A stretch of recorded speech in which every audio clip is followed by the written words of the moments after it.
আসসালামু আলাইকুম। Hasan construction BD থেকে মোহাম্মদ হাসান বলছিলাম। আমাদের একটা ব্রিজের কাজ করছিলাম দোহা নবাবগঞ্জ ঢাকা প্রত্যন্ত অঞ্চল গ্রাম অঞ্চলে। আলহামদুলিল্লাহ ব্রিজের কাজ মোটামুটি ছাদ বাঁধার কাজ শেষ পর্যায়ে আলহামদুলিল্লাহ। মানে যে ক্লিয়ার কভারিং গেলা ঠিকঠাক হচ্ছে।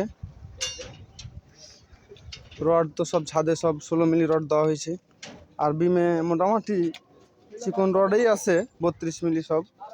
হ্যাঁ, গার্ডারে অনেক রড, এই ছোট ছোট বিমে 16টা করে 25 মিলি রড আছে।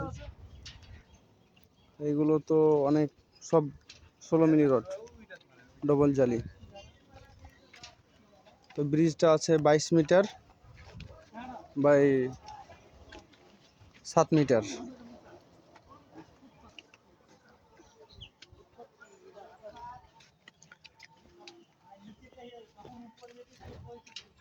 আসসালামু আলাইকুম ইঞ্জিনিয়ার সাহেব। ইঞ্জিনিয়ার সাহেব কই আছেন? ভালো আছেন? আলহামদুলিল্লাহ ভালো আছি, আপনি কেমন আছেন? জি আলহামদুলিল্লাহ। ইঞ্জিনিয়ার সাহেব, ওই যে রড টড বান্ধা ওই চেক টেক দিয়েছিলেন, কেমন হয়েছে? জি চেক দেওয়া হয়েছে, ড্রয়িং অনুযায়ী সবই ঠিক আছে। আচ্ছা আচ্ছা। আর এই উপজেলা আর এলজিডি অফিস কি চেক করে গেছিল? এলজিডি অফিস থেকে এসেছিল আচ্ছা আচ্ছা। জন্য তিনি সম্পূর্ণ ড্রয়িং অনুযায়ী দেখে আমাদের অ্যাকুরেট জানিয়ে গেছে। এখন উপজেলা থেকে চেক করলে আমাদের ঢালাই ডেটটা আমরা জানতে পারবো। আচ্ছা, ঢালাইটা কোনটা আগে দিবেন, মানে কেমনে দিবেন আগে ঢালাইটা? আমরা ঢালাইটা সর্বপ্রথম দেবো গার্ডারগুলো। এই গার্ডারগুলো? আচ্ছা আচ্ছা। এই বড় গার্ডার, ক্রস বিম, আচ্ছা আচ্ছা। ক্রস গার্ডার যাই বলি। তো ঢালাই কি মানে আগে খালি ঢালাই, আগে একদিন গার্ডার আর বিম দিবেন? হ্যাঁ, একদিন আমরা গার্ডারগুলো আর বিমগুলো সব একদিনে দেবো। আর স্ল্যাব 2-3 দিন রেস্টের পরে আমরা ছাদের বা ডিক স্ল্যাব যেটাই বলি। এই যে 2-3 দিন পরে আমরা যদি একবারে দিতে চাই ভালো হয় না? 2-3 দিন পরে কেন? একবারে দিতে গেলে আমাদের এখানে লোড এর একটা বিষয় আছে। এখানে আমাদের টোটালি প্রায় 50 টনের মতো রড আছে, যেটা লোড তো অনেক। তারপরে যদি কাস্টিং এর লোড সব একবারে চাপানো হয়, অনেক সময় ফেল করতে পারে। জি জি জি। সেজন্য আমরা ধাপে ধাপে কাস্টিংটা করার।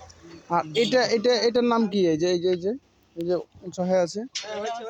গার্ডার, মেন গার্ডার। আচ্ছা, মেন গার্ডার ওইটা ফুটপাত হবে না? হ্যাঁ, মেন গার্ডার যখন নিচে ঢালাই যাবে, তারপরে এইটুকু চওড়া থাকছে, এইটুকু আমাদের ফুটপাতের জন্য। ও ফুটপাত এটা পরে ঢালাই হবে না?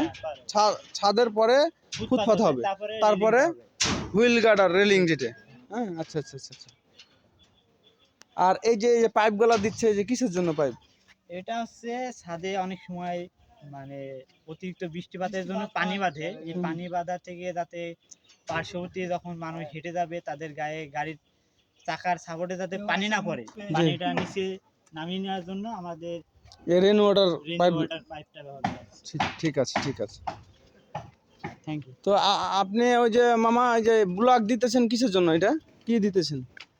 ব্লক দিতেছি, স্পেসটা ঠিক থাকবে, কোনো জায়গা দাববে না। তো আচ্ছা আচ্ছা আচ্ছা আচ্ছা। তো যাক, মোটামুটি কাজ শেষ পর্যায়ে ছাদের। এখন নিচে যাবে, ওই যে বেসিং টেসিং বান্ধির কাজ শেষ হয়ে যাবে ইনশাল্লাহ। হ্যাঁ, কাল পরশুর ভিতরে ঢালাই হবে। তো আসাদুল ভাই, আপনার অনুভূতি কেমন লাগতেছে মোটামুটি কাজটা শেষ করে? জি ভাই, আলহামদুলিল্লাহ ভালো লাগছে আমাদের কাম করতে। বর্তমান আমরা ভালোই আছি, শেষ দিয়েছি তো কিছুদিন হয়। আচ্ছা আচ্ছা।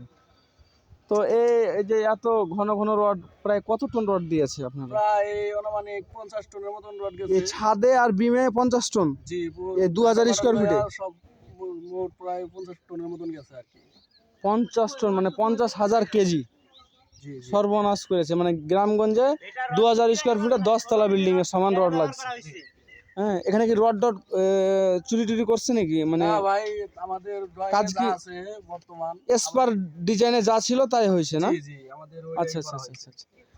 কাকু, তোমার কি মানে কেমন লাগতেছে ঢালাইটা শেষ হলে? কেমন লাগবে তোমার? ঢালাইটা শেষ হলে অনেক ভালো লাগবে। আচ্ছা আচ্ছা, অনেক কষ্টের পরে এই ছাদটা বাঁধার পরে হয়েছে ফল পাওয়া যাবে ঢালাইটা ইনশাল্লাহ ইনশাল্লাহ। ওকে, প্রচুর কষ্ট। ঠিক আছে ভিউয়ার্স, সবাই ভালো থাকেন। আমার ফেসবুক চ্যানেলটা আর ইউটিউব চ্যানেলটাকে সাবস্ক্রাইব করবেন। হ্যাঁ, ফলো থাকেন, সাথে থাকেন। ওকে, আসসালামু আলাইকুম।